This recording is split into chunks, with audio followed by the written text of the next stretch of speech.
بسم اللہ الرحمن الرحیم۔ ویڈیو شروع کرنے سے پہلے آپ سے گزارش ہے کہ ویڈیو اچھی لگے تو لائک ضرور کر دیں، اور اگر چینل پر نئے ہیں تو سبسکرائب کر دیں اور بیل کے بٹن کو ضرور پریس کر دیں۔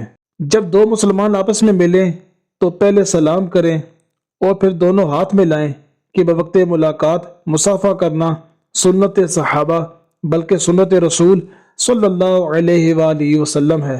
آپس میں ہاتھ ملانے سے کینہ ختم ہوتا ہے اور ایک دوسرے کو تحفہ دینے سے محبت بڑھتی اور عداوت دور ہوتی ہے۔ ملاقات کے وقت مصافحہ کرنے والوں کے لیے دعا کی قبولیت اور ہاتھ جدا ہونے سے قبل ہی مغفرت کی بشارت ہے۔ سلام کے ساتھ ساتھ مصافحہ کرنے سے سلام کی تکمیل ہوتی ہے۔ دو مسلمانوں کا بوقت ملاقات سلام کر کے دونوں ہاتھوں سے مصافحہ کرنا یعنی دونوں ہاتھ ملانا سنت ہے۔ نبی کریم صلی اللہ علیہ وآلہ وسلم نے ارشاد فرمایا، جب دو مسلمان ملاقات کرتے ہیں اور ایک دوسرے سے خیریت دریافت کرتے ہیں تو اللہ عز و جل ان کے درمیان 100 رحمتیں نازل فرماتا ہے، جن میں سے 99 رحمتیں زیادہ پراتفاق طریقے سے ملنے والے اور اچھی طریقے سے اپنے بھائی سے خیریت دریافت کرنے والے کے لیے ہوتی ہیں۔ جب دو دوست آپس میں ملتے ہیں اور مصافحہ کرتے ہیں اور نبی کریم صلی اللہ علیہ وآلہ وسلم پر درود پاک پڑھتے ہیں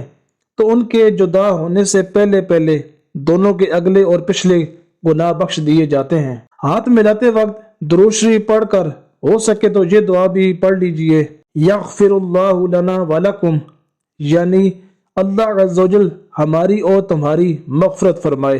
آپس میں ہاتھ ملانے سے دشمنی دور ہوتی ہے۔ جتنی بار ملاقات ہو ہر بار ہاتھ ملا سکتے ہیں۔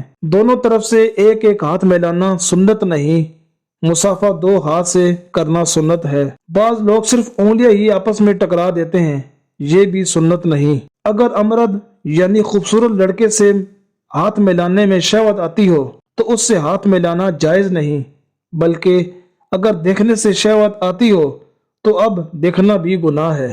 مصافحہ کرتے یعنی ہاتھ ملاتے وقت سنت یہ ہے کہ ہاتھ میں رومال وغیرہ حائل نہ ہو، دونوں ہتھیلیاں خالی ہوں اور ہتھیلی سے ہتھیلی ملنی چاہیے۔ اللہ عز و جل عمل کی توفیق عطا فرمائے۔